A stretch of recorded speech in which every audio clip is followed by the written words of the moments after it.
for those of you who don't know me, I'm Sara Bronin. I'm the chair of the Advisory Council on Historic Preservation.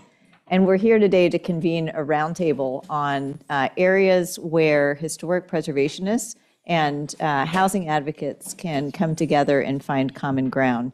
I wanted to start by just introducing the ACHP and talking about its role. It's a couple of roles, actually, in this area.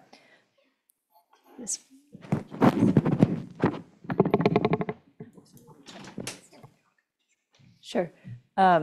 Is that better? Okay.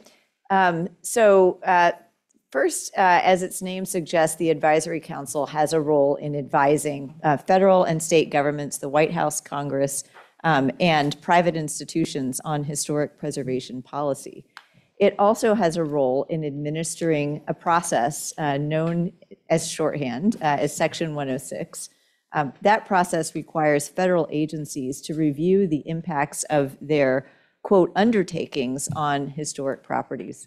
And undertakings in the context of Section 106, which is the original section of the National Historic Preservation Act that imposed this requirement on federal agencies, defines historic properties to include historic buildings, structures, sites, objects, and districts of any of the above. And it defines undertakings to include not just projects that are federally constructed, actually constructed by federal agencies, but also those that are licensed and assisted by federal agencies. So when you think about housing, you can think of the wide array of federal housing investments made not only directly by federal agencies, but also funded by agencies including HUD, the USDA, the Veterans Administration, and others. And you can also think about things like the 1 million units of housing that the Department of Defense offers to military families.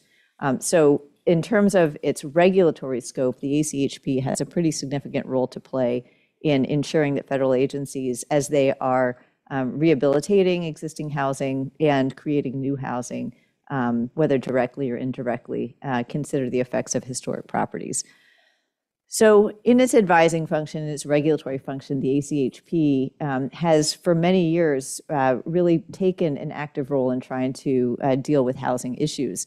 In 1995, the ACHP issued a policy statement on affordable housing and historic preservation, which can be found on our website, that really focused in on the role of federal agencies and the Section 106 process in supporting the creation of affordable housing. The ACHP updated that policy statement in 2007, and in December 2023, we updated it yet again.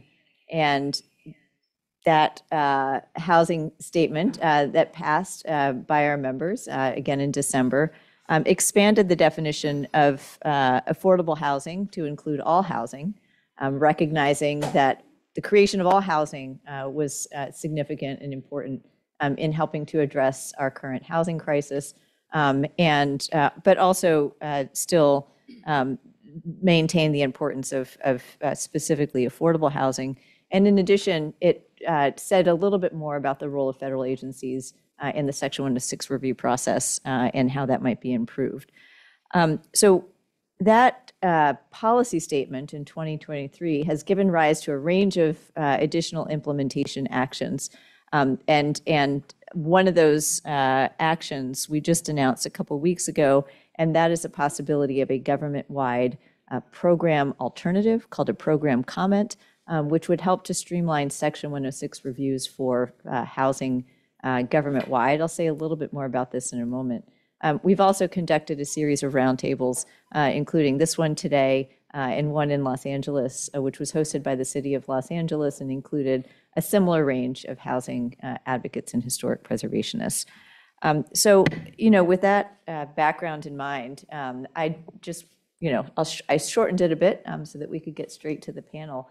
But I did want to give, as we introduce our panelists, I wanted to start with a recently announced new presidential appointee to the Advisory Council on Historic Preservation, and that is Columbia University Historic Preservation Professor Erica Avrami. So I'm going to start with Erica because she is now a full voting member of the ACHP And she'll be listening with me to what the panelists have to say, and hopefully continuing ACHP's efforts to act on housing. So I'll start with Erica, and then we'll just go down the line and have each of the panelists introduce themselves. Great, thank you. Thank you so much, Sarah. Thank you so much for having us today. I'm Erica Avrami. I'm on faculty at Columbia University in the Historic Preservation Program. I'm both a preservationist and an urban planner, and I'm very excited to be here today and to be working with the ACHP. Okay, so we'll turn to Daniel. I'm Daniel McKay, Deputy Commissioner for Historic Preservation at New York State Parks and Deputy State Preservation Officer. Excellent. Edith. Hi, good morning, everyone. I'm Edith Suchan, Executive Director at the Department of City Planning. Thank you. Anne-Marie. Anne-Marie Gray, Executive Director of Open New York. We're a city and statewide pro-housing organization, and I came working with a lot of these folks at the city beforehand. And I'm Lisa Kersavage. I'm the Executive Director of the New York City Landmarks Preservation Commission. Great. So thank you so much to all of you for being here. Thanks to folks for being here in person and those joining online. So first, I just wanted to set the stage by defining the problem as ACHP has defined it, and that is essentially that we don't have enough housing. The housing we have is not necessarily affordable or attainable, and that preservation has a role to play in helping to facilitate the creation of new housing and the rehabilitation of existing housing. So the Furman Center has done some really important research on the need for more housing creation, both of affordable and market rate units. And I want to thank the Furman Center for hosting us today and encourage everybody here to check out their important research, which is available on their website. But I wanted to actually start with Edith and talk about and ask about how these housing dynamics hit New York City. So I was hoping you might provide some background and statistics to really just illuminate the general state of the housing market in New York City and some issues that you're facing. Sure, thank you very much, Sarah. And it's really great to see you all here. This is a really important subject. I think everyone here knows that New York City is in a terrible, terrible housing crisis. The recent housing vacancy survey showed that the available housing rate is just 1.4%. That's it, 1.4%. And we know that so many New Yorkers are rent burdened. Over half of New Yorkers are spending about a third of their income on housing. This is really, really problematic. And, the root of this problem is really the shortage of housing. It's the shortage, right? And when people don't have choice, when folks don't have any leverage and no choice, the balance of power shifts so dramatically to the landlords, and it results in a shoddy state of repair. It results in bigger problems, displacement, gentrification, homelessness. This is really an existential situation we're in for New York City. We want New York, to keep being this dynamic, open, welcoming city, a place for all, a place for everybody. People can't find housing here. That's a problem. We're going to see, we want to make sure New York City stays this amazing place that can welcome all and have people stay here too. We've seen some housing production, very little, and very geographically imbalanced and uneven. Of New York City's 59 community districts, 10 of them produced as much as the other 49. So we just need to do better. The whole city needs to do better. We have a citywide housing crisis. I'm going to take a little time later to talk about a citywide solution. City of yes. Thank you. Thank you so much. And I just want to kind of reiterate that it's the city, that we're in now, but this is also a problem across New York State. And as from our panelist introductions, we have panelists who are both focused here in the city and also in the state. If you look across the state more generally, you see a significant number of New Yorkers are cost burdened and severely cost burdened. I think the statistic is 27% of renters spend more than 50% of their incomes on rent. And New York State's building permits, the rate of issuing building permits is about half the national average. So certainly the issue of housing is acute here in the city, but it's a statewide issue. And that's why we have so many voices here from both the city and the state. And I think what Edith's framing and the statewide framing might bring to mind is what is the role of historic preservationists in addressing these housing issues, and what is the role of the field of preservation? And for that, I'm going to actually turn to Dr. Avrami just to ask about, just in general, what are the links between historic preservation and housing?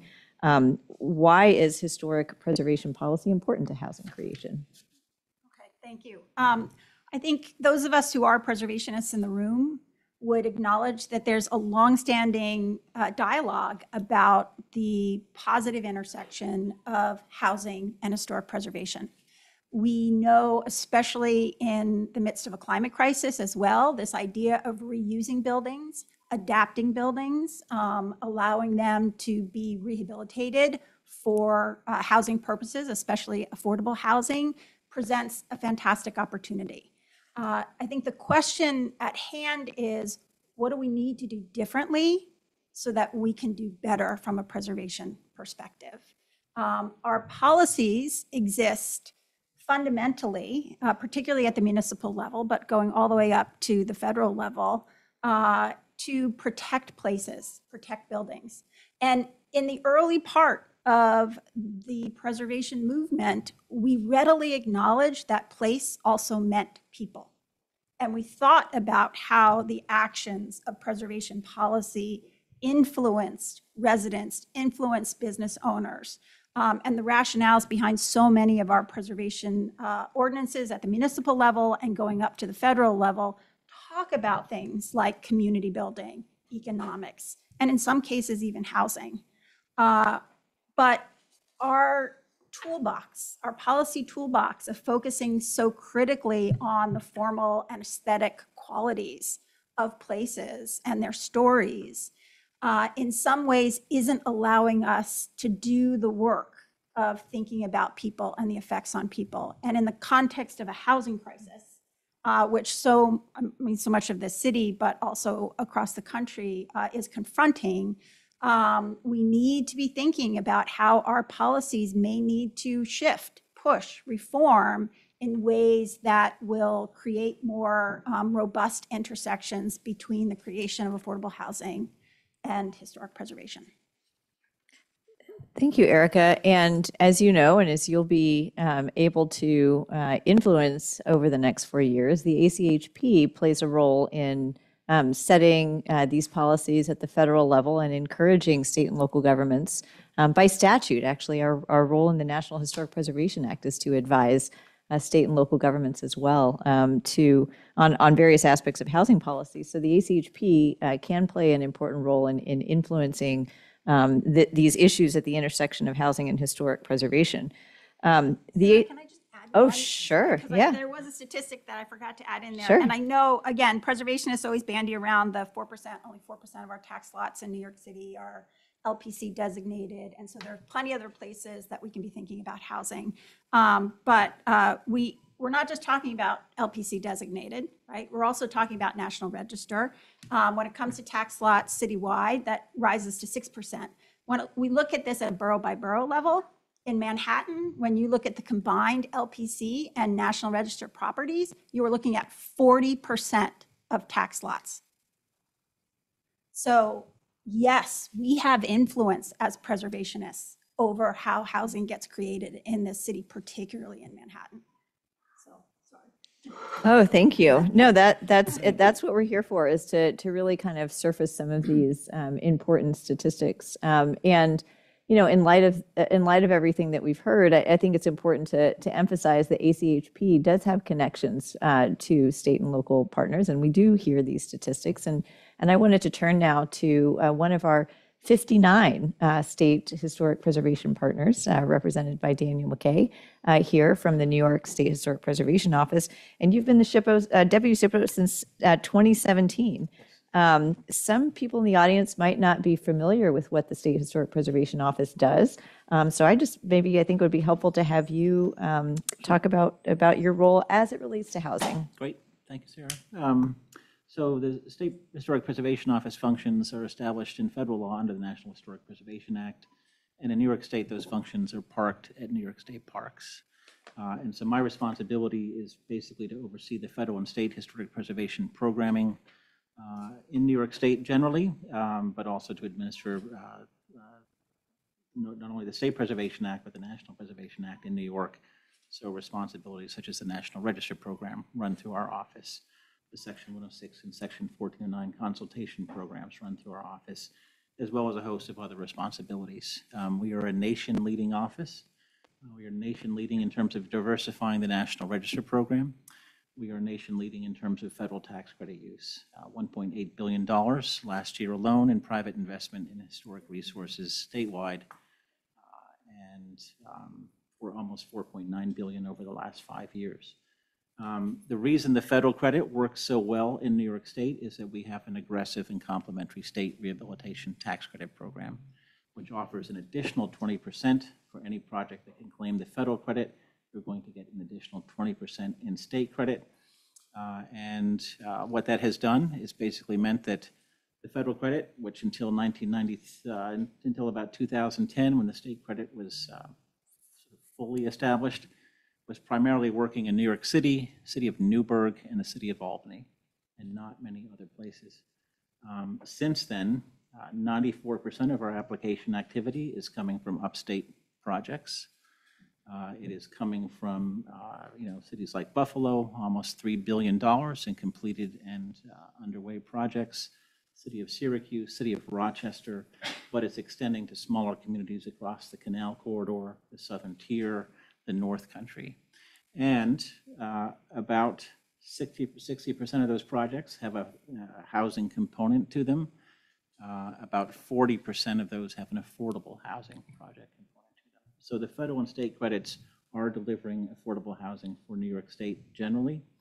And actually those numbers are about to accelerate because we have a very effective partnership underway with the New York City Housing Authority. And they are going to be aggressively using the federal credit to invest in virtually all of their projects. Which requires not only getting these projects listed on the National Register, which is an interesting process by itself, but then establishing a development corporation that can handle and syndicate the credits to make use of them. So that partnership with the City Housing Authority is going to basically mean the refurbishment of 10, 15,000 housing units over the next 2 to 3 years. And more coming in that pipeline because we are listing every quarter. The State Review Board meets to list properties on the state and propose properties for the National Register. There are 2 to 3 NYCHA complexes in that process, in that queue. We have, our office necessarily works with a number of state agencies that receive federal funding or have their own state funding. So we have partnerships with State DOT, with State Department of Agriculture, et cetera, all those review and consultation projects, 10,000 per year for our office. But the agency we work best with at the state level is the New York State Office of Homes and Community Renewal. And we virtually every I would say probably 60, 70% of their state tax credit investments are occurring on historic properties, and we are putting, and again, those are properties that are using on equal or even greater basis, in the capital stack, the federal and state credits are at least equal to, if not greater than what the affordable housing tax credit brings to that investment. So very pleased with our work, and not that there aren't ways to improve and enhance those programs further, but we operate from a good base. That program is functioning for housing and affordable housing development specifically. The one final thing to mention, we do have a historic homeowner credit in New York State. Not many states do. We have seen private investment in historic homes. These are state or national register designated properties to the tune of about $100 million in private investment.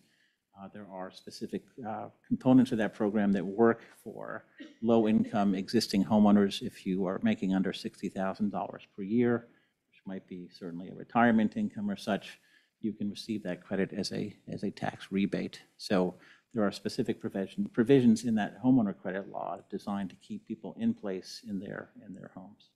And I think the stats are that half of those homeowner rehab credit units that have been supported by that state credit are low and moderate income. Yes, and even have really cool solar energy conservation components. There's a real interesting overlap with renewable energy and energy conservation programs too.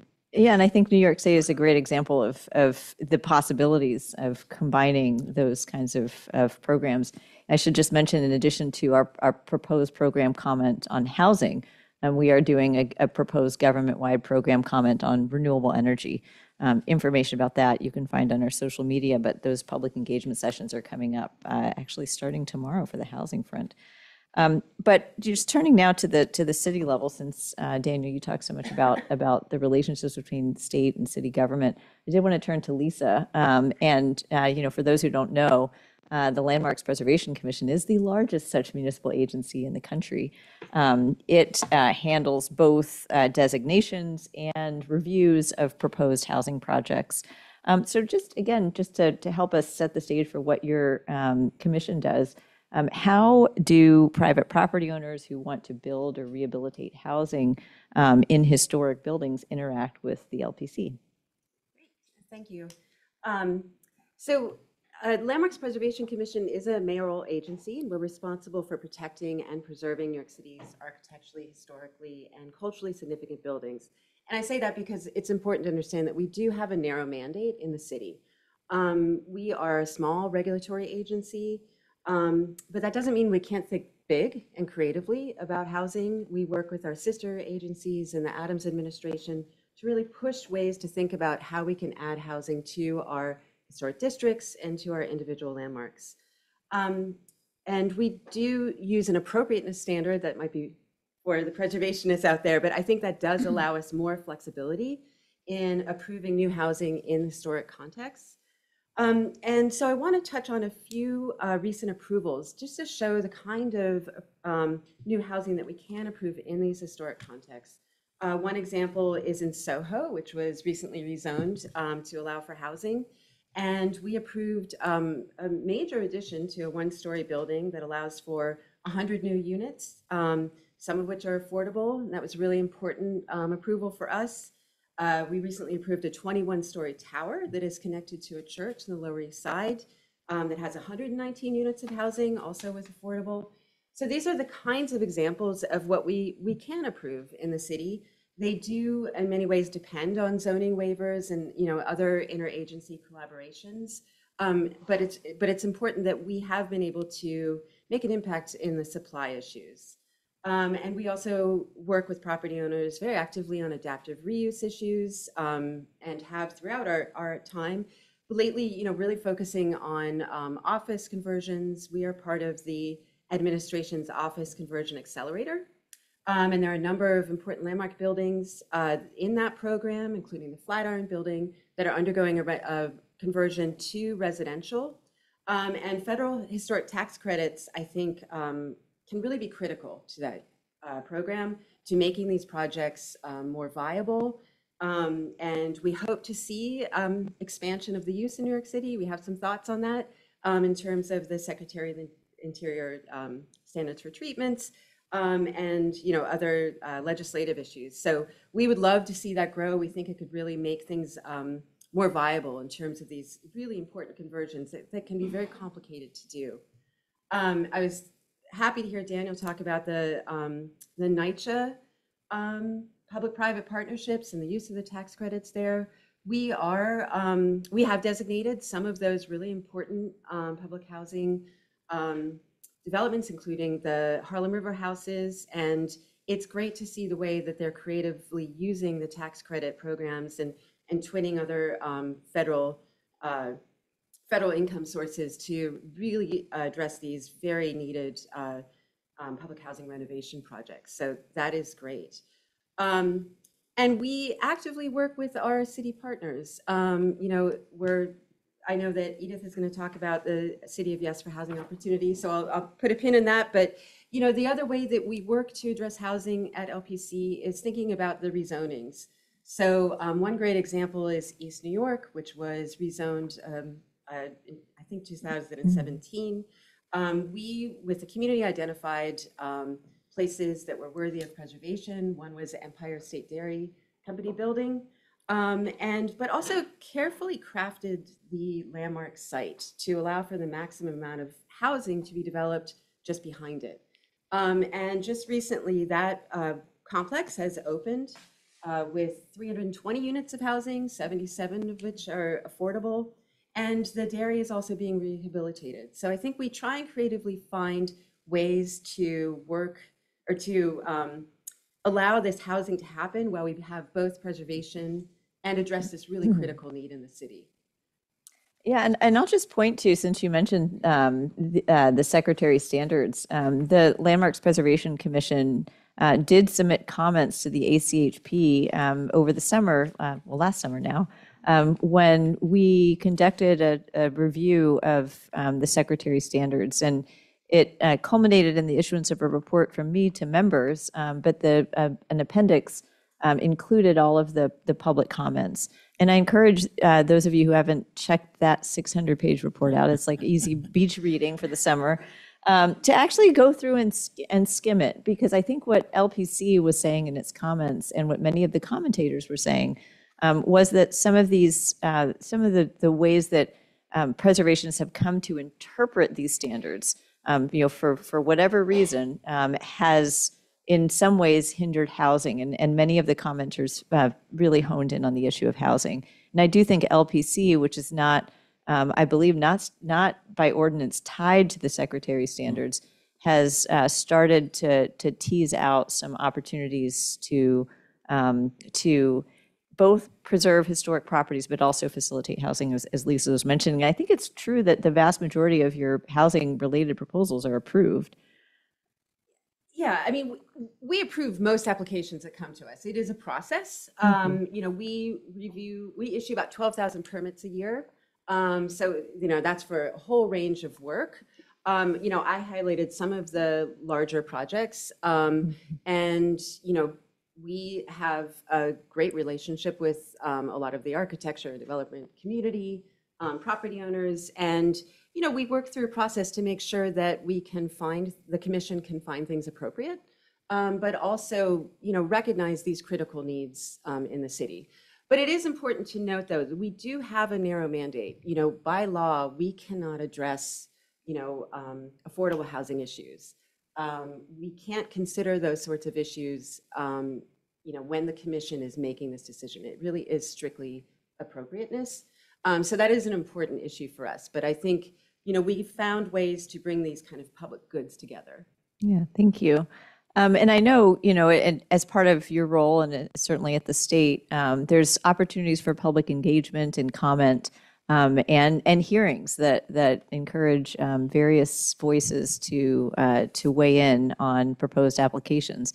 And so with that in mind, I wanted to turn to one of our panelists from the housing advocacy community, Anne Marie Gray, who runs a statewide Yes in My Backyard coalition. And so I'll just turn to you to ask generally, how has your coalition attempted to influence historic preservation issues, policies, decisions, and where do you see opportunities to work with preservationists to achieve housing goals?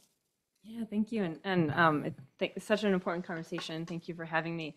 And I before I came to this role about a year and a half ago, I was in City Hall overseeing land use in both LPC and city planning. So I think it's great that we finally do have a few examples of Soho NoHo and 250 Water, where we've been figuring out how these two merge. But I think, sort of reiterating other panelists, it's really, really important to just keep remembering the stakes of this conversation and how dire our housing shortage and our housing crisis is. I mean, Edith took a lot of the stats that I was going to mention too, but I think, like, in the last 10 years, New York City has built less housing per capita than San Francisco, which is kind of the poster child for not building housing. And the reason we're not feeling it as much is, frankly, partly that New Jersey builds so much of our housing. And I think sometimes we see this, it almost feels there's this, like, a housing advocate versus preservationist. The stakes are high for all of us, right? This is just fundamentally, are we going to still have a New York City that is a place of opportunity, a place of diversity, a place of vibrancy, a place that is kind of the economic powerhouse that it is? And I think if we're not careful, that there's not one silver bullet solution to all of this, and this is a lot of the approach that Open New York takes, but if we're not careful, we can see historic preservation regulations function as exclusionary zoning. And I think some of the stats, we need all types of housing everywhere, but where you build it really matters. And I think, a couple things that I think about a lot is you look at, for example, Community District 2 in Manhattan, 50% of the land area is a historic district or a landmark. Community District 7, Upper West Side, over 30% is, and these are actually the exact same places that are on net losing homes because of consolidations and lack of building new homes. So I think some of these examples are great and the start. We need so much more, and the stakes are so much higher that and there is not one silver bullet. And we work with folks we work with other pro-housing groups across the state that are figuring out different bills, different studies, different ways to work together.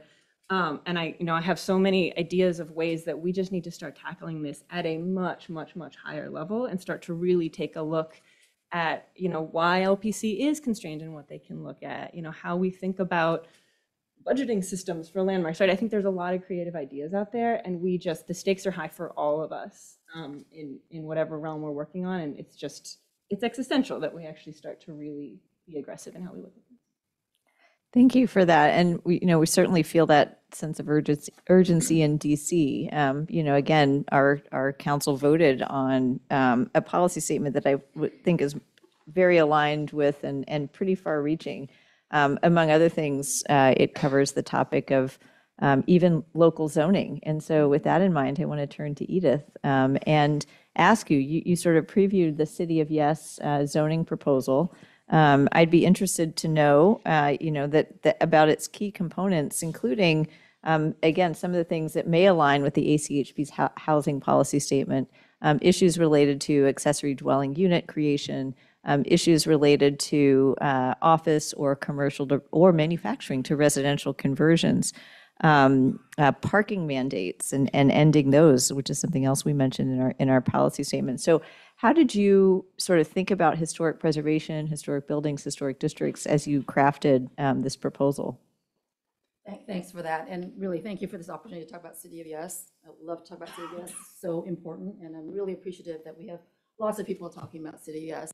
Earlier, I talked about we have a city-wide problem. We need a city-wide solution. So that means asking every part of the city, every neighborhood to do its part. Low density, mid density, high density, old areas, new areas. The approach for City of Yes is we are asking for every neighborhood to provide a little more housing. A little more housing in every neighborhood is going to produce a lot of housing. And the approach is really incremental. We're not, it's not targeting certain areas and saying, boom, you got to do all this. And then, those neighborhoods feel, like they're shouldering the responsibility for so many others. This is about asking everyone in every neighborhood to participate. And I'm really glad, Sarah, that you mentioned a lot of the alignment on our policy moves, because I think it reflects that there's growing consensus across disciplines about the things we need to do to make our cities livable, dynamic, interesting, accessible. We've got a lot of agreement on the policies. So for a little bit more on City of Yes for housing opportunity, it's an incremental growth approach. And again, I think it's extremely in line with the policy statement that you talked about, and also with preservation generally and more broadly. Adding housing in a way that fits with the built environment meshes really nicely with preserving, the feel of the area, the housing and the buildings. And, because our zoning approach really is about making sure we can still produce the typologies, the building types that people already know and love, but somehow over the years have been banned, sometimes, accidentally through decades of layers and layers of zoning and more complicated zoning. So we have areas, for example, called, throughout the city, town center, we call them town centers, where you used to be able to build 2, 3, 4 stories on top of 1-story shop. And over the years, that became impossible because we made so many more rules that, if, for example, parking, we included parking requirements in town centers. And then all of a sudden it became impossible to provide more development on top, more housing on top, because if you did that, then you would have to provide parking. So That doesn't make any sense, right? We want, so, that the City of Yes has a lot of different policy moves that we're excited about, in low density and high density. I talked a little bit about town center zoning, where we're promoting, providing more floors on top of, 1 stories, accessory dwelling units. Let's just legalize the ability to, create an additional unit, on top of a garage or, a backyard cottage. This really helps, homeowners maybe create a little income. Oh, thank you. It helps homeowners, create a little income for themselves. It also provides a place for, maybe grandma, she doesn't have to, we don't have to send her to New Jersey. Or we have a place for our kids when they come back from college. It's a great way to provide affordable housing or multi-generational housing. We have a lot of district fixes, there's just a lot of arcana in zoning. Zoning has gotten in the way of creating housing. So we got to do a lot of fixes. In the medium and high density areas, we're proposing something called the universal affordability preference, which may not be the most direct line to, the preservation world, but we're really excited about it because it means being able to provide 20% more development if that is for affordable or seniors, other supportive housing. You just get it. And we're really thankful for the state for helping us with the tax incentive for that. Other policy points that I think are more directly related or beneficial in really simple terms to preservation is, well, I talked a little bit already about lifting parking mandates. I mean, so many of our beloved buildings were created before parking mandates came into effect, some decades ago. And lifting these parking mandates will really help us, help preserve these buildings and help get rid of these non-compliance issues with buildings that may have to comply with parking regulations. We really want to make sure that we're providing space for people, for cribs, not cars, right? That's what we really want. And a big one that's very obvious is promoting the conversion of office space to residential. I mean, adaptive reuse is just, it's a big, huge preservation win, and we need to make it easier to convert office space to residential. This is also we've got 2 problems. We have a lot of vacancy, especially in Class B and C office stock throughout the city. We've seen a flight to quality during COVID. Folks, office tenants are seeking, newer buildings with like state-of-the-art HVAC or amenities. So we have a lot of office stock there, especially with the way people are working now. A lot of folks are working at home some parts of the week. So this is going to be huge. If we can facilitate the conversion of office space to residential. And again, we're also very thankful that the state has delivered a nice package for those conversions as well. And another policy change that I'm excited to touch upon today is campus infill. So we have, let's say, like churches or schools, and they've got excess, property, maybe underutilized property, maybe parking that really could be used to provide more housing. So we're looking to liberalize those rules, to make it easier to help those institutions sustain themselves and to create more housing while we're at it.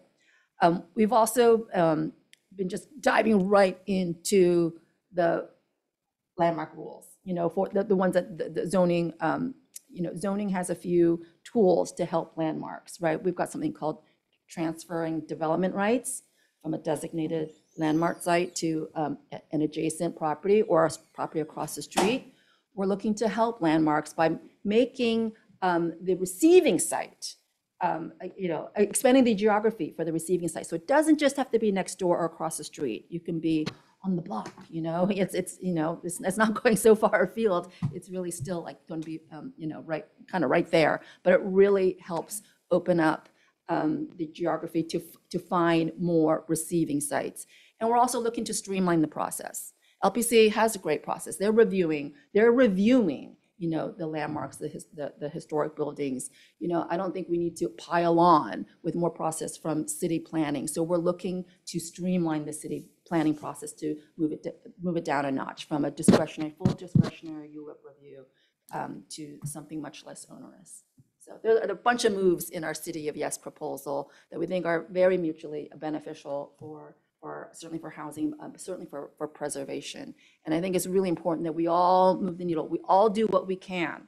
We all do what we can, because we are, yes, very much in this existential crisis. This housing crisis is bigger than just about housing. So we all have to do our part. And at city planning, you know, we're making some big moves in zoning. Thank you.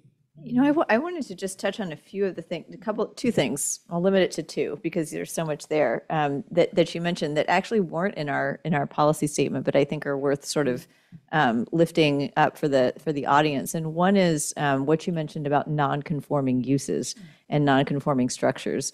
So as you point out, zoning laws that were enacted, some cases decades, in some cases maybe even centuries after American cities were formed.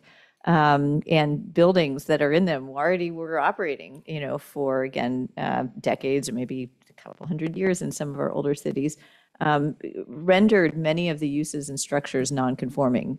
And what that means is that they don't comply with the current provisions of a zoning code. And it's historic buildings that really get swept up into that status. And so what that means is that when a property owner wants to update those buildings or change the use, they often cannot, because zoning says that you can't expand, enlarge, or really alter a non-conforming use or structure. That's something, actually, Boston, I studied the zoning code there, and again, another older city, something like 30–40% of their residential housing was non-conforming with setbacks. I mean, some sort of crazy statistics on just one item, and it probably, if you look citywide, virtually every older lot in that area would be non-conforming for one reason or another, parking mandates being another one. So I do think that's a really important issue to tackle and to think about, you know, whether we should have zoning rules that render our historic buildings non-conforming, because that prevents them from being rehabilitated. The second thing I wanted to mention was the very last thing you said, which is talking about discretionary reviews. So whether it's LPC, and I actually want to turn to Lisa in just a second, you know, or other historic districts around the country, around New York State, around the country, or even through, you know, other, so local processes, maybe even some state and federal processes too. There's a lot of discretionary reviews that introduce ambiguities into approval processes. One of the things that our program comment on housing will be attempting to address is with regard to our Section 106 reviews, trying to elaborate a series of clearer rules as to when federal agency undertakings related to housing will be approved. And I think, you know, we heard a big call for that in the public comments on the Secretary of the Interior standards, again, which we called for last summer. We heard the need for clearer review processes so that people who were rehabilitating their properties for a variety of reasons and with and without federal involvement might be able to understand whether their projects would be approved. So I think for the ACHP's part, trying to establish some clearer rules on that is something that is a goal of the proposed program comment. So with that, I want to turn to Lisa. You know, and you know, you talked about designations, you talk about reviews. I'm wondering actually if you have seen a shift over the years, given these pressures, given maybe even currently, given the City of Yes proposal that's going around, as to how the commission is making decisions, again, on designation or on individual properties, on proposals involving housing. Well, thank you for that. So it is really important to recognize that, you know, our commissioners have to make decisions based on appropriateness. So, you know, I think that's, you know, there is litigation risk if we include things like affordable housing. Our general counsel, Mark Silberman, is here. And so, you know, and there has been litigation when we, you know, start to address other issues. But that said, I do think people in New York City, you can't help but recognize what an emergency situation this is, how important it is to act, and how everybody does need to act. So, you know, applications to landmarks, there can be a lot of advocacy at times, but we've also seen some more support recently for, housing that's come through the commission. And so from the community and advocacy side, it is heartening to see people recognize that this is a really, really important issue. I do think I love the tagline for City of Yes, with a little more housing everywhere, because I think that's also what I think we want to try and think about, with our historic districts too. How do we incrementally increase the housing supply in our existing historic districts? In some cases, we're able to do some fairly large, towers and new buildings, but other times, we look at our rules and think about how we can allow for easier approvals of things like non-visible rear yard or rooftop additions, things that in cases even our staff can approve in an expedited fashion. So, I think everybody does recognize this critical importance. And I do want to say that the transfer of development rights for the landmarks, I think will be really, really important, and especially to our houses of worship who have a lot of available FAR, and it will just provide more opportunity for them to transfer. So, I think that's going to be hopefully a thing that we'll be looking at moving forward. And, I think there is, I hope, a sort of change in recognizing across the city that this is a really important issue and that we have to balance preservation and, these important housing issues. Thank you. And you mentioned houses of worship, and I think it's important to recognize once again that LPC, in its comments on the standards, called out houses of worship as being one of those areas where it's difficult for people to understand how those might be updated and how those might be converted to new uses. I'll point out too, at the federal level, we just heard of this Yes in God's Backyard bill, which sees religious institutions and religious buildings as opportunities for housing creation and supporting, those community and charitable purposes of religious institutions, and combining those with housing creation and expansion. But just taking these observations, we are seeing, at least from my observation, shifts at the individual level, shifts in statewide, shifts at the local, at the federal levels as well. And just thinking back to February when we convened our first roundtable on housing and historic preservation out in Los Angeles, we had the California State Historic Preservation Officer, representatives of California YIMBY, Yes in My Backyard, staff from the City of Los Angeles Historic Preservation Division, and researchers and others. And we hope that helped to continue a dialogue that we think has started in California between housing and historic preservation advocates. We, at least in the last month, maybe, we saw a bill introduced in California that has been supported by both the preservation statewides and housing statewide groups. So I'm hopeful that we'll continue to see that in New York as well. And, just turning to Anne Marie, thinking about all of these things that are happening across different issue areas, different fields, as someone else just mentioned, I think it is important for groups like yours to build that broad coalition of people, and to maybe continue to impress upon all of these different groups, maybe along the lines of what Edith was saying, that everybody has a role to play. So I'll turn to you and just ask you, what key messages or strategies has Open New York used to attract preservationists? And also maybe flip it and say, what types of messages should preservationists use to attract housers? Yeah. Yeah, I think that, so Open New York is a membership organization. We have about 600 members all over the state. And we have a few that actually have studied historic preservation and also were drawn to our group. And a lot of this is frankly kind of going back to just like how high the stakes are, what the experience on the ground is. Our membership skews young, it skews renter, it skews folks who see a huge amount of opportunity living here, but are really, really struggling to stay. And I think that, you start to dig into, a lot of research of how, frankly, I think we have to start to be really, really honest about who we're protecting and the consequences and the trade-offs of some of that. I mean, there's a lot of research that shows that a lot of historic districting does increase property values, right? There's a lot about how, 40% of buildings in Manhattan couldn't be built today, and there's a long history of, brownstone Brooklyn famously was kind of hated when it started, and now it's a lot of what we preserve. So I think that some of those messages are what draws a lot of folks into our groups that are just really, really wrestling with what all of these trade-offs and what these policies look like. And then at the same time, I studied architecture. We have a lot of folks that actually come from this world, and it's so important that we make sure we are both preserving what we love, but being really honest of how you also grow and evolve and change.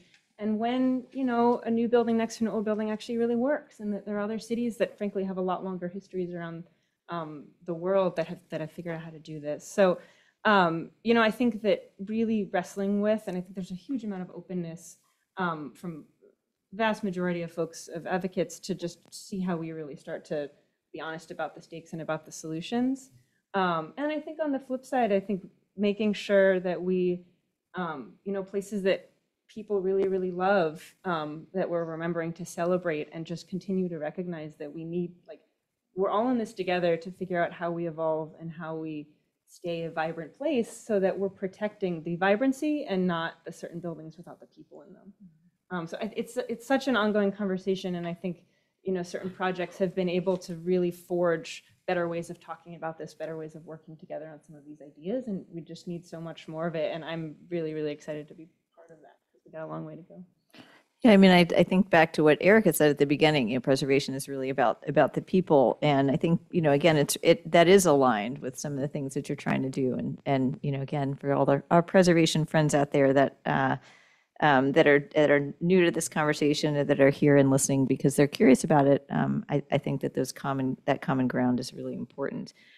So it's my pleasure now to introduce Elizabeth Goldstein, who is here representing the Municipal Arts Society. And there was a building confusion, so welcome. And we have multiple buildings here at our NYU Law campus, and we switch rooms. So I'm grateful that we were able to find you. And as as we were preparing for this panel, we were planning to, and we in fact have talked a bit about sort of the role of the state, the role of local governments, both the preservation side and the planning side, and sort of housing statistics. And in light of that context, which very well in your role at Mass, I was wondering if you could talk a little bit about maybe the hotter, more current topic in the room, which is the zoning proposal, the City of Yes, and about Mass being a well-established preservation organization weighing in on those zoning proposals, and really just wanted to open the floor to you to maybe talk a little bit about what the Municipal Arts Society is, and why it weighed in on zoning proposals, and how you see the changing approach to preservation and housing. So welcome. Sure, thank you very much, and my apologies for my delay here. I'd like to thank you, Chair Bronin, for inviting us to join you today. And I want to talk first a little bit about MAS. And the room is full of our preservation colleagues, many of whom have been dedicated to this issue for a really long time. MAS plays a kind of unusual role in the ecosystem of nonprofit organizations here in New York City. And we are dedicated to working at the intersection of preservation planning and urban design. And so I'm going to speak specifically to that question. And I want to talk a little bit about the kinds of tools that have been used in other places to aid the conversion of historic buildings, because historic buildings are, of course, a huge important issue. Reusing them in a way that's effective to meet all of our challenges, especially affordable housing, is really a key question in a city where we're not only, our number one issue may be affordable housing, but it's not the only issue. We need to deal with climate change as well. It will not be a surprise to anyone in this room that MAS has long advocated for a comprehensive plan in New York City, and I will not bore you with all the reasons why, but suffice it to say that it's important at this moment to think about the city solving multiple problems simultaneously. Affordable housing may be at the top of our list. We truly have a crisis of affordability because we've built new housing, but we are much further behind in building affordable housing stock. It would be unforgivable if we were to build affordable housing in areas that have been are subject to climate change crises of all kinds. We already have 500,000 people living in NYCHA housing, most of whom are in harm's way, and we cannot continue to make that mistake. Our already existing built fabric, if reused, is one of our most important environmental benefits that we can achieve. Waste not what is already built. MAS's op-ed on the City of Yes was a result of being truly excited by the citywide approach it takes to solving New York City's housing crisis, and especially its affordability crisis. It also does something that is very smart, which is to look at how density can be increased incrementally and contextually across many different housing typologies of the New York City area. MAS is looking to City of Yes in combination with the FAR increases and the new 485X as an unprecedented opportunity to create new housing citywide. But the threat here is really a planning challenge. Zoning has its limits. Looser zoning restrictions won't magically produce affordable housing where it is needed. That said, we must be absolutely committed to housing, to neighborhood planning. New York City is a wonderful place to live because our communities are often rich in schools, libraries, transportation, and parks, and not just in Manhattan. We need to ensure that we are achieving whole neighborhoods wherever we are building denser. We continue to oppose the FAR cap being lifted wholesale. That seems to be a bit of a contradiction, but it's not really. We will never solve the affordability crisis by focusing solely on the areas where FAR cap would have an impact, Manhattan, downtown Brooklyn, and Long Island City. If we believe we can, then we have failed the key test of this moment, which is that we really need to be using all of our citywide resources to solve this problem. And I have other thoughts, but I will wait. Okay, thank you. I think there's the areas of common ground, and thinking about the issue of density and that incremental approach, I think is something that we've been focusing on. And then we focused on too in our federal housing policy statement. You raised the issue of climate change.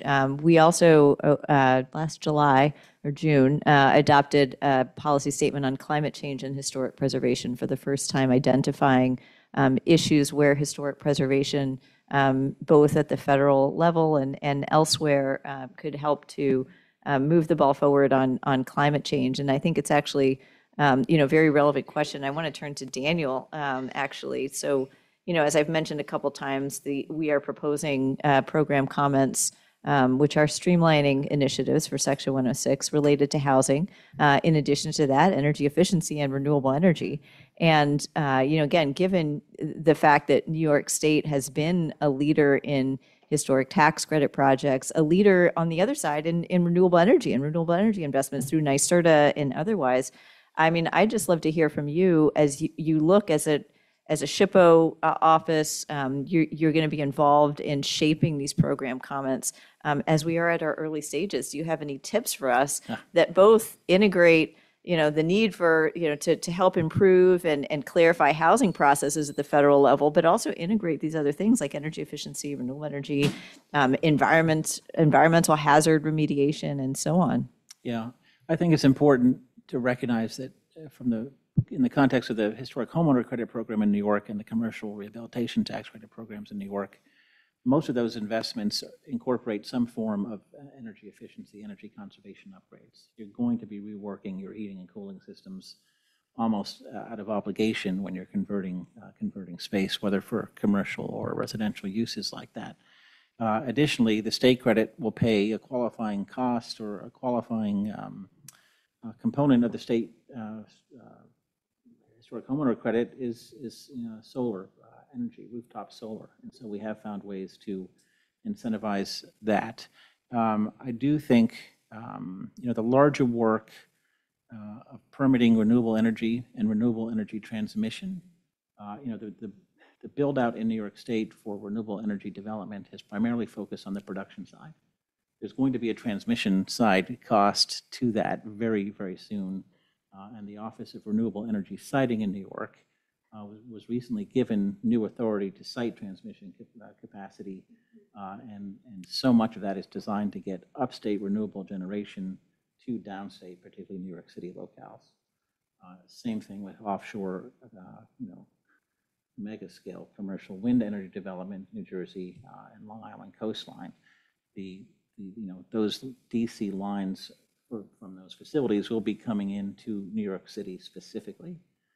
So I think our office's approach is one that understands, particularly relevant to the climate crisis, that we need to be highly flexible in our permitting reviews, that there will be sacrifices in permitting reviews, whether on the landscape scale or the building scale, that we will need, that we are taking a maximally flexible approach, that the short-term costs that might be, or short-term criticism regarding renewable energy siting, transmission siting from a preservation perspective, that we will have to, we will have to listen to that, we'll have to accommodate that, but that the larger fundamental issue is getting these facilities sited and online so that we begin to mitigate, the evidence of, the evidence is already accruing about climate impact.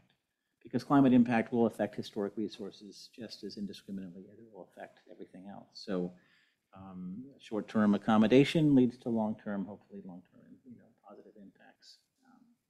But I think I'm running an office that is solution-oriented in virtually every program area we have. We want to be aggressive in our approach. We want to be aggressive in representing, what our projects need. We will not forego responsibilities under state and federal preservation law, but we will try to approach them as flexibly as possible. And I think our reputation with the National Park Service, Department of Interior, particularly in the context of tax credit reviews, is one, we will advocate for our clients, so to speak, on a project-by-project basis and push to achieve the maximum results. And I think we have a good track record that way. So I think your answer, talking about the balance of these issues and the need for historic preservation is to weigh them is something that we're grappling with at the ACHP across the board, and actually something that was enshrined in the original National Historic Preservation Act, which talked about preservation as a means to achieving energy, economic, social benefits as a whole. Actually, maybe I'll toss the same question out to other panelists as well. Our new expert member is on our panel. I'm here. Any other ideas about how we might approach this housing-related program comment as we get off the ground? We're all ears. Yeah, Anne Marie. Go ahead. Okay.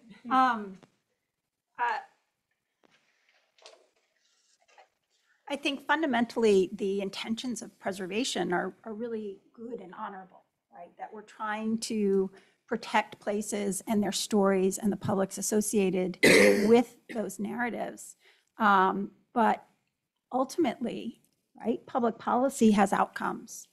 And preservation can both privilege and or burden different publics.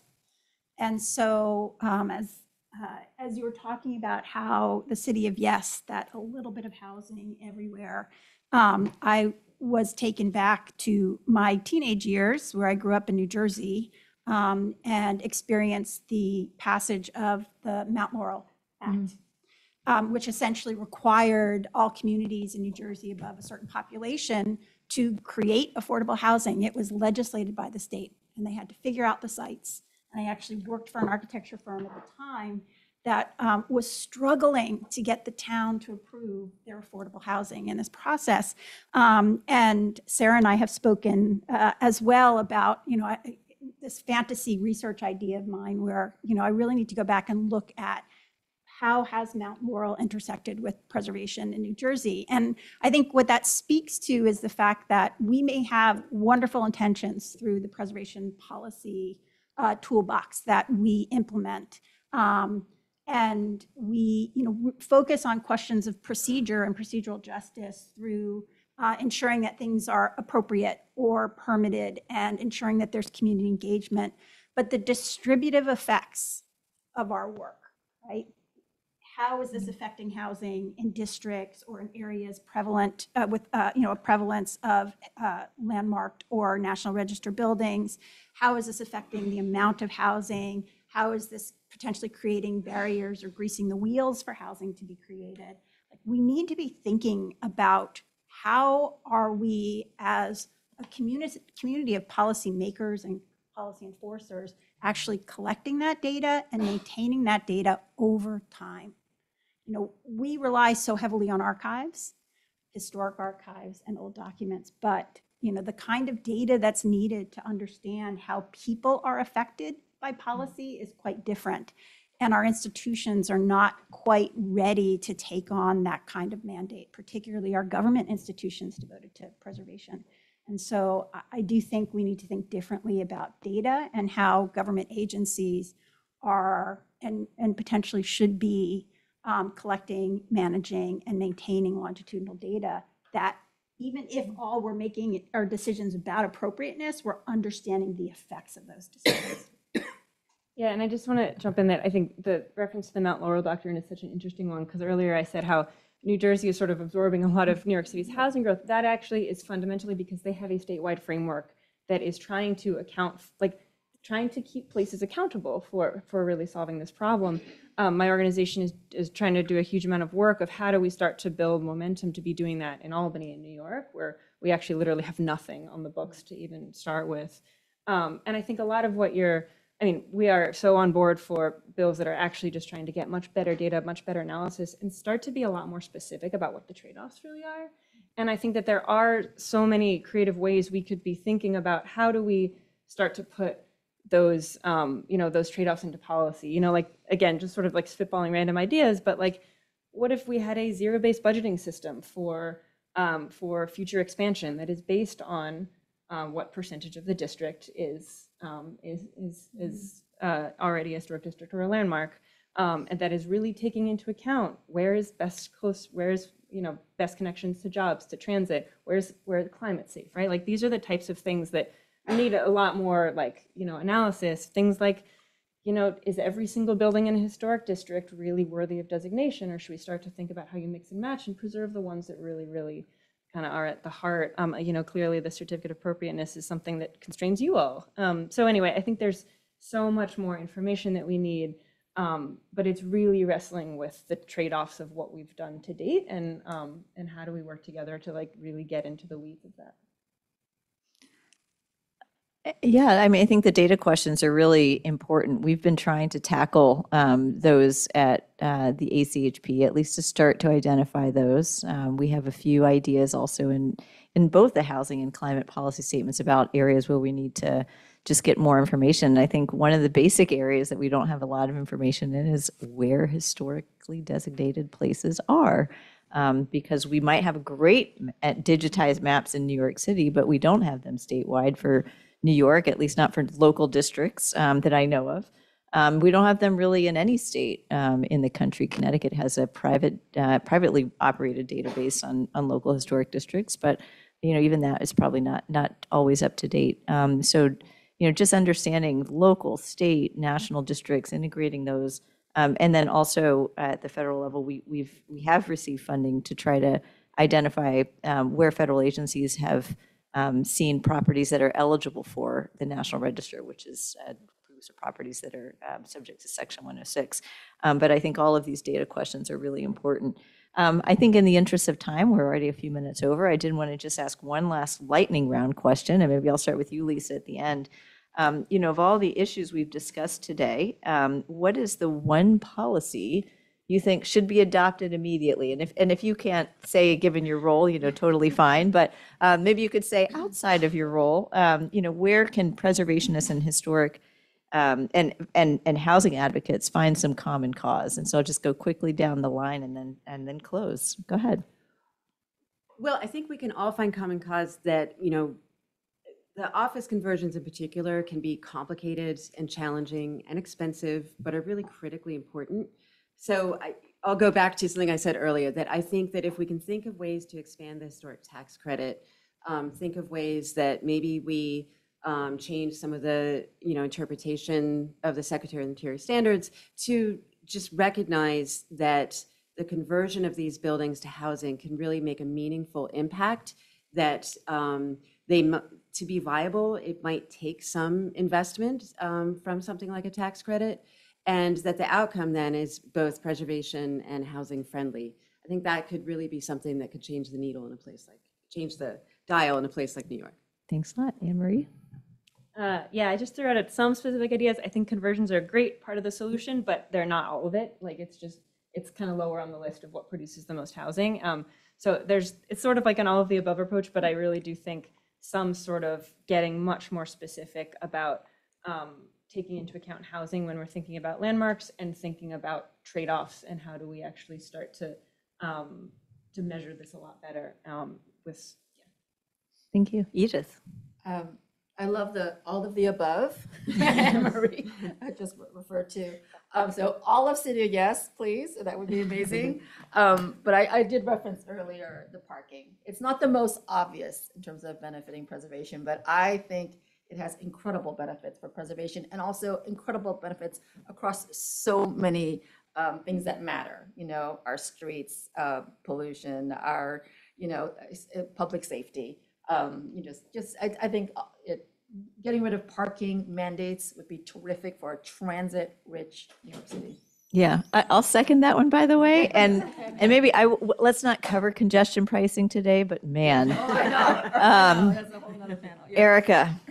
All right, I'll pull another all of the above, right? And in particular, I'll take the research lens on this and how do we establish a research mandate within our municipal and state level preservation agencies.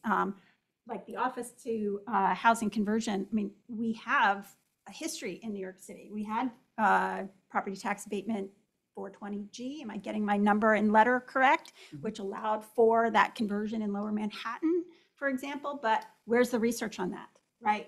How do we learn from that long-standing program, what was good, what wasn't good, so that we can institute better ways of doing it with a new crop of buildings?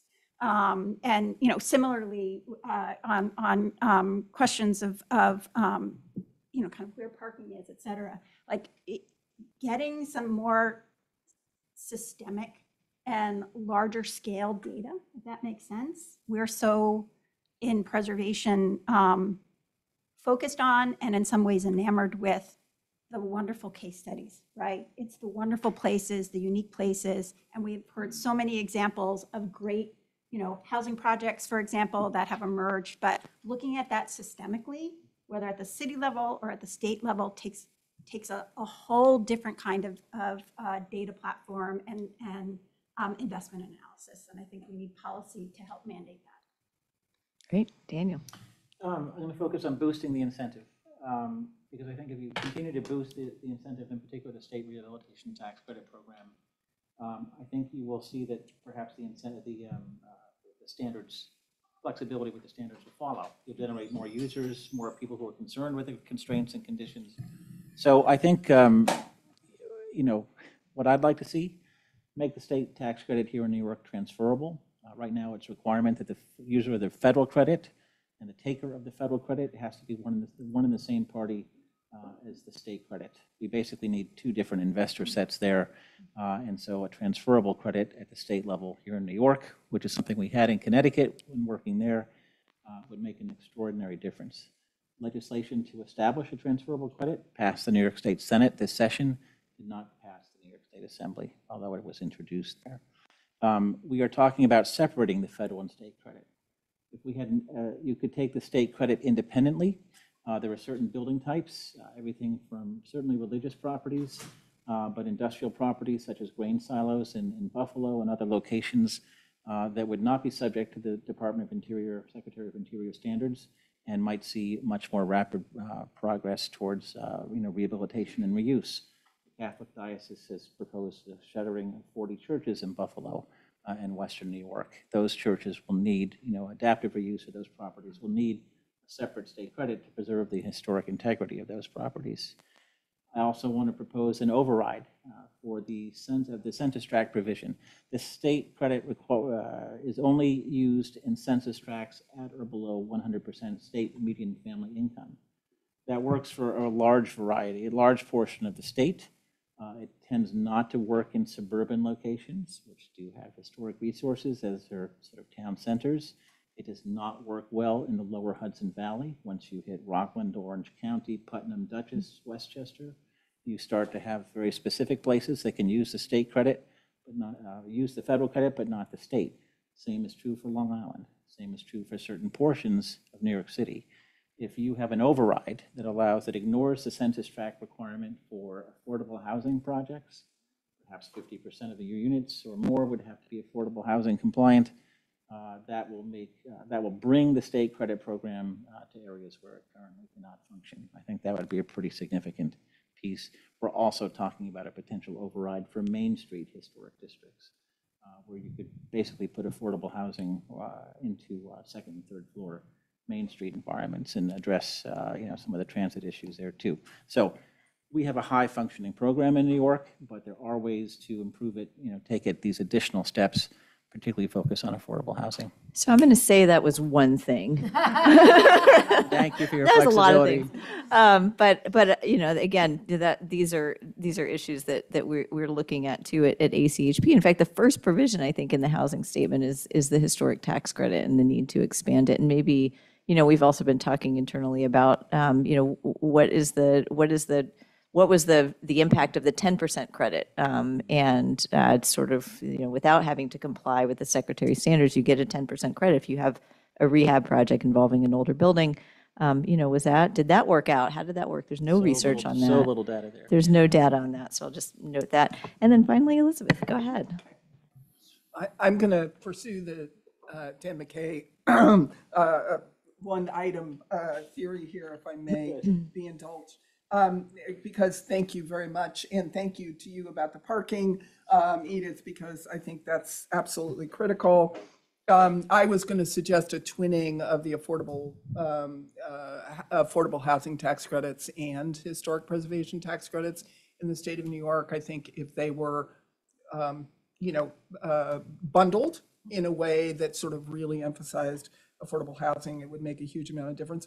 I also want us to look at the tools that exist in other places in the United States, the historic building code that California has, an adaptive reuse ordinance that you heard about in Los Angeles that was passed in the late 90s. We also have an abandoned building credit that was created in South Carolina that actually provides technical assistance and actually subsidies for buildings that are 2/3 vacant for 5 or more years, speaking to the central business core and whether you could actually begin to incentivize affordable housing in those places. I think that all of those things need to be done. And as the organization at the table who's been mapping New York City data so that the public can understand it, we just recently produced a map of all of the New York City owned property in the city of New York to allow people at the community level who are looking for sites for work. In fact, one of your colleagues, Anne Marie, was like, how come I didn't know about this map when I told him about it? At any rate, these are the kinds of things that we could build upon to begin to perhaps collect some data about all these things. But it would be really interesting to see the data about which of these programs across the United States are really making a difference so that we're picking and choosing the ones to try and pass in New York State that are really the most effective. And lastly, I just have to harp on this, which is that the fact that this city does not have a comprehensive plan that brings communities together to set priorities for themselves and to negotiate those priorities at a citywide level really leads to many of the problems that we're confronting today. And so I really urge us not to put that so far on the back burner that we don't ever get to it. We really need to grapple with it, because part of the reason we're in the hole that we're in at the moment is because we never tried to do that 10 years ago when we should have. Well, I certainly learned a lot today. I love the South Carolina law, by the way. I have to look into that. And I just wanted to sincerely thank all of the panelists for bringing their diverse perspectives and their distinguished backgrounds to this conversation. I think what you heard today is that there are a lot of areas where preservationists and housing advocates can come together. And in fact, there's a need, desperate need for us to come together, and especially for preservationists to step up and be part of the solution, engaging across these levels, across data, policy, practice, and thought leadership, and vocal public engagement on these issues. And so, for everybody here today, thank you for all that you are doing to advance all of that. And thank you for letting me learn from you. Thank you to our audience for being here today.